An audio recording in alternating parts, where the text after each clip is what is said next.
بعده أخوه لأمه وأبيه القاسم، وهو غلام لم يبلغ الحلم. فلما نظر إليه الحسين اعتنقه وبكى، ثم أذن له فبرز كأن وجهه شقة قمر، وبيده السيف، وعليه قميص وإزار، وفي رجليه نعلان، فمشى يضرب بسيفه، فانقطع شسع نعله اليسرى. وألف ابن النبي الأعظم أن يحتفي في الميدان، فوقف يشد شسع نعله، وهو لا يزن الحرب إلا بمثله، غير مكترث بالجمع ولا مبال بالألوف. وبينه وعلى هذا إذ شد عليه عمرو بن سعد ابن نفيل الأزدي، وضربه بالسيف على رأسه، ففلق هامته، وصاح الغلام يا عماه، وأمه واقفة بباب الخيمة تنظر إليه وهي مدهوشة.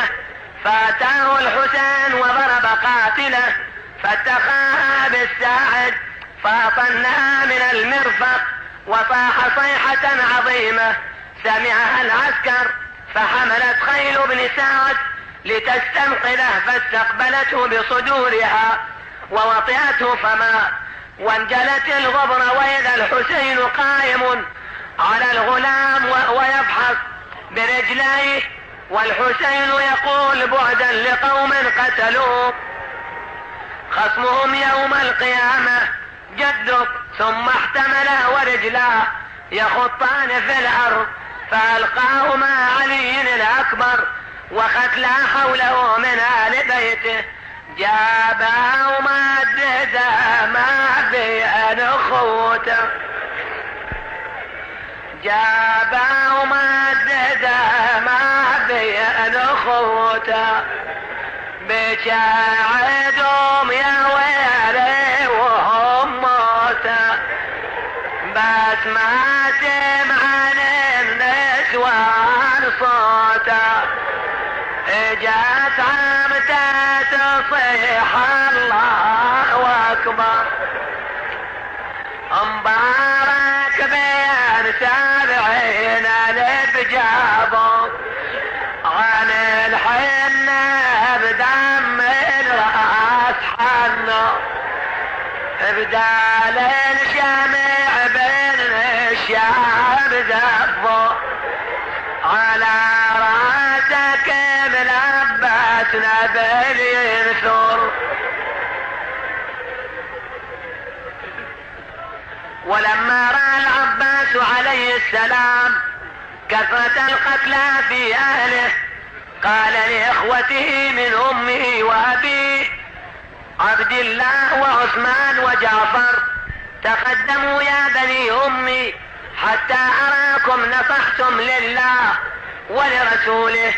والتفت إلى عبد الله وكان أكبر من عثمان وجعفر، وقال: تقدم يا أخي، أراك قتيلا وأحتسبك. فقاتلوا بين يديها بالفضل حتى قتلوا بأجمعهم، ولم يستطع العباس صبرا بعد قتل إخوته وأولاد عمه وأخيه، وكان آخر من بقي مع الحسين، فاستأذنه قال: يا أخي أنت صاحب لوائي. قال العباس: قد ضاق صدري وأريد أن آخذ ثاري من هؤلاء المنافقين. فقال الحسين: إذا فاطلب لهؤلاء الأطفال قليلا من الماء. فذهب العباس إلى القوم ووعظهم وحذرهم غضب الجبار، فلم ينفع، ورجع إلى الحسين يخبره، فسمع الأطفال ينادون: العطش العطش.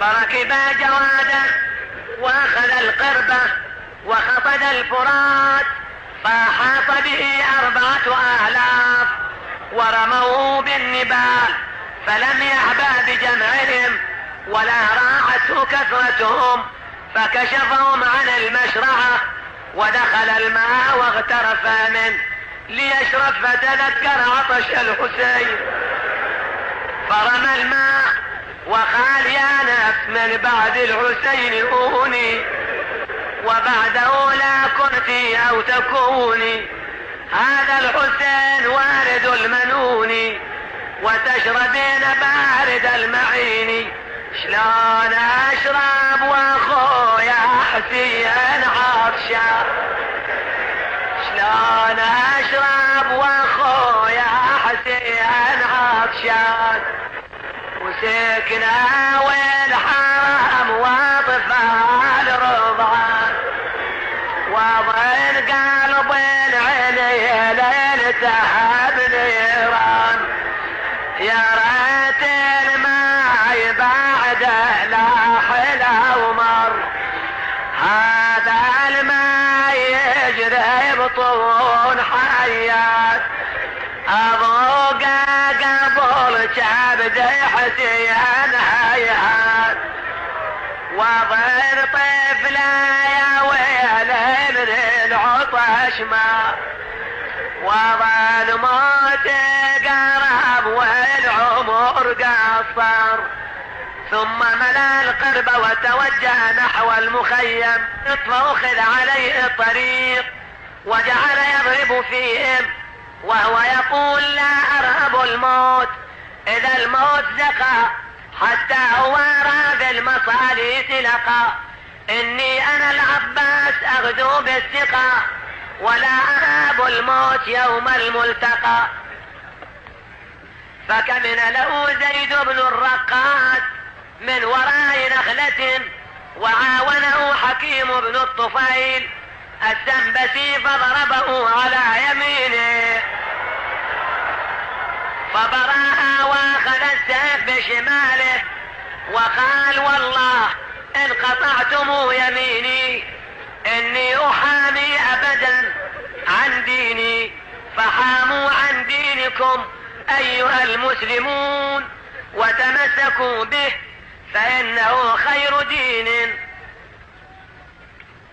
وعن إمام صادق اليقين نجل النبي الطائر الأمين، فكمن له حكيم بن الطفيل من وراء نخلة، فضربه على شماله فخضعها فضم اللواء إلى صدره، وتكاثروا عليه واتته السهام كالمطر، فأصاب القربة سهم وأريق ماؤها، وسهم أصاب صدرا وسهم أصاب عينا، وضربه رجل بالعمود على راسه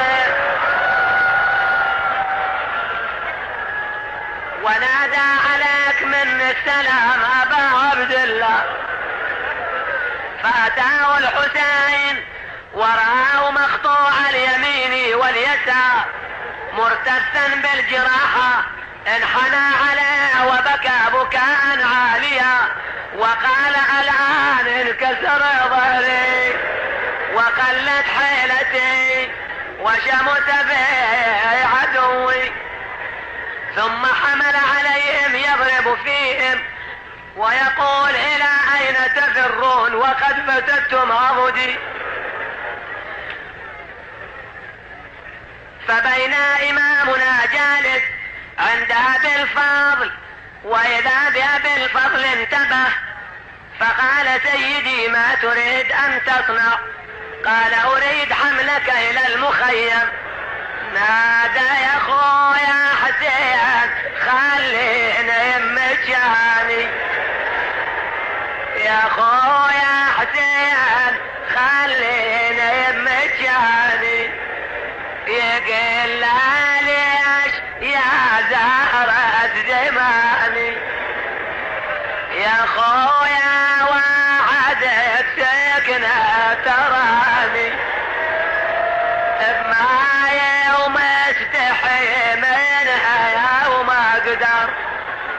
نادى يا خويا ما درت لانك رمية وهي برجواك تتجيها مية، يا خويا مني انا جات لك المنية وتقضي بالشمس والعطش والحر. فبعد أنية فاضت روحها بالفاضل في حجر أبي عبد الله الحسين. فرجع الحسين إلى المخيم منكسرا حزينا يكفكف دموعه بكمه، وقد تدافعت الرجال على مخيمه. فصاح أمام مجير يجيرنا، أمام مغيث يغيثنا، أمام طالب حق ينصرنا، أمام خائف من النار فيذوب عنا. فاتته سكينة وسالته عن